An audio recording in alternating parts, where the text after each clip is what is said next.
আজকে এটা দেখার পর ভাইয়াকে বলতেছি, ভাইয়া আপনি ছেলের জন্য কি আমার মেয়েটাকে নিবেন? ভাইয়া না বললেন না, নিয়েন। তো এখানে গত ভিডিওতে দেখেছেন যে আমরা কেদামাটি পাড়িয়ে কেদার ভিতরে কই গেলাম, আর এখান থেকে ভাইয়া হলো ঢাকা চলে গেছে। তো আসসালামু আলাইকুম, কী অবস্থা, সবাই কেমন আছেন? আশা করি সবাই অনেক বেশি ভালো আছেন। তো এখন হলো আমরা আপুদের বাসা থেকে বের হয়ে এখন ভাইয়ার সাথে হলো একটা জায়গায় যাচ্ছি। তো ভাইয়া বললো আসো, সবসময় তো শুনছো, তো দেখবো আজকে তার সাথে গিয়ে যে সে আমাদের কি দেখাতে নিয়ে যাচ্ছে। আকাশের এত সুন্দর ভিউ ছিল ভাইরে ভাই, দেখে আমি এটার পুরাই প্রেমে পড়ে গেলাম। আপনার কি এটার প্রেমে পড়েছেন? অবশ্যই কিন্তু কমেন্ট করে বলবেন। আর এটা ছিল নাওডুবা বাজার। ভাই এই জায়গার নামটা এত বড় শুনছি যে অনেক ডাক নাম, কিন্তু সেই হিসাবে বাজারটা একদমই আমার পছন্দ হয় নাই। তো ফাইনালি আমরা এখন এই বাজার পার করে তারপর চলে যাচ্ছি। আর এখানে ছিল বড় একটা মাদ্রাসা, তো মাদ্রাসা অনেকটাই বড় ছিল। আর আকাশে দেখেন কত সুন্দর পাখি স্বাধীনভাবে উঠতেছিল। তো ফাইনালি এখন কিন্তু আমরা কেদামাটি পাড়ানোর মিশন কমপ্লিট করব। দুই পাশে ছিল ক্ষেত আর মাঝখানে ছিল সুন্দর রাস্তা। তো এরপরে কিন্তু এই যে আমরা ক্ষেতের ভিতরে নেমে গেলাম এখন কেদামাটি পাড়ানোর জন্য।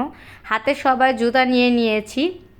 এখন হলো অনেক বছর পর এভাবে কাদামাটি পাড়াইতেছিলাম, ঠিক আছে, কেদার ভিতরে। তো ভাইয়ারা তো কোথায় চলে গেছে আর আমরা কত পিছনে পড়ে রইছি। ভাইয়ারা বলতেছি ভাইয়া কি নিয়ে যাবেন না চলে যাব? ভাইয়া বলে আসো তোমরা আস্তে আস্তে। এখানে রূপার শাওন হলো যাবে না, রূপার পাও শামুকে কেটে ফেলছে একটুখানি নেমেই।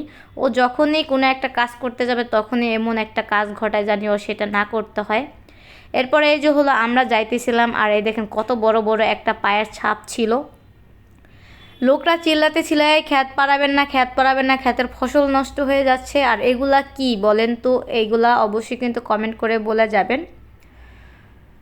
আমার পায়ে আরেকটা জুতো হয়ে গেছে দেখেন। তো চলেন আপনাদের আজকে দেখাবো যে ভাইয়া আমাদের কি দেখাতে নিয়ে যাচ্ছে। আর এখানে এসে দেখি শুধু গাছ আর গাছ। ভাইরে ভাই এত গাছ কেন? আমার তো ভয় লাগতেছে। কোথায় নিয়ে যাচ্ছেন? আর আমরা খুঁজে পাচ্ছি না যে তারা কই গেছে। তো ফাইনাল কিন্তু আমরা সেই জায়গায় চলে আসছি। তো মাঠের মধ্যে আপনারা তো বলবেন যে কি আপনারা কি আমাদের গাছপালা দেখাতে আসছেন না মাঠ দেখাতে আসছেন? তো এদিক থেকে কিন্তু পদ্মা ব্রিজটা অনেকটাই কাছে। তো এখানে ছিল আমাদের ভাইয়াদের দাদাদের কালের জমিন বা তাদের বাড়ি ছিল, এখান থেকে ভেঙে তারা ওদিকে বাড়ি করছে। ভাইরে ভাই তাদের এখানে এত জমি ছিল আর জমির এত প্রচুর পরিমাণে দাম ছিল। তো আমি এটা দেখে তো পুরো লোভে পড়ে গেছি। ভাইয়া আপনার ছেলের জন্য কি আমার মেয়েটা আনবেন? আমি ভাইয়াকে এটা বলতেছি। ভাইয়া বলে কেন, তুই কি আমাদের জমি দেখে লোভে পড়ে গেলি না? আমি কি হয়, একটু তো লোভ করতে হবে, কারণ যেহেতু আপনার একটা ছেলে, আমার মেয়েটাকে যদি বিয়ে দিই তো এত সম্পত্তির মালিক হবে বলেন, এটা বলতেছিলাম। ভাইয়া বলতেছে তুই তো ভালো পোল্ট্রি বাস হইছস। হ্যাঁ হ্যাঁ, তুই এখন এই জমি দেখে এটা বলতেছিস। আর ভাইয়াদের জমির উপরে ছিল কলা গাছ, তো এখান থেকে আবার একটা কলা গাছ কলা কেটে নিয়ে আসলো। তো সেটা হলো আমার হাজব্যান্ড টানতেছিল। তো আমি বললাম এই কলাগুলো কিন্তু আমি ভৈরব নিয়ে যাবো, কারণ আমার জামাই কষ্ট করে নিতেছে। ভাইয়া বলে আচ্ছা তো তুই নিয়ে যাইস। তো এরপরে হলো আমরা হলো বাসায় চলে আসলাম। আর বাসায় এসে হলো এই যে আজকে আমরা হলো চিকেন ফ্রাই করব। আর এখানে এসে দেখি আফু হলো খাসির নেহারি পা খাইছে। তো এটা কিন্তু আজকে আমি ফার্স্ট টাইম খাবো, কখনো খাই নাই। তো কেউ যদি খেয়ে থাকেন অবশ্যই কিন্তু কমেন্ট করে বলে যাবেন যে এটা খেতে কেমন লেগেছে। আর ফাইনালি এখানে চিকেনগুলো কিন্তু এই যে ভেজে দিচ্ছে। আর কথা কিন্তু রইলো ভাইয়ার ছেলের সাথে কিন্তু আমার মেয়ের বিয়ে দিব, বুঝছেন? আপনারা কিন্তু সাক্ষী রইলেন। এখানে আবার তরমুজ কাটছিল, তো তরমুজ খেয়ে নিলাম। আর এই ভাজার দায়িত্বগুলো ছিল আমার। সবাই বলতেছে তুমি অনেক মুসমুস করে সব কিছু ভাজতে পারো, লাল লাল করে, এখন তুমিই ভাজবার। এই যে ফাইনালি কিন্তু নেহারিগুলো হয়ে গেছে।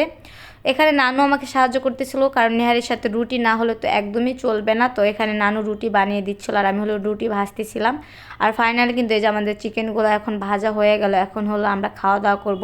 আর ফ্যামিলির সাথে যাই খাই না কেন, অল্প খাই বা বেশি খাই, সব কিছু অনেক বেশি মজা লাগে। তো রুটি দিয়ে নেহারি খেতে কেমন লাগে। তো আজকে এই পর্যন্ত, সবাই ভালো থাকবেন। আসসালামু আলাইকুম। পরবর্তী ভিডিওতে আবার দেখা হবে আপনাদের সাথে।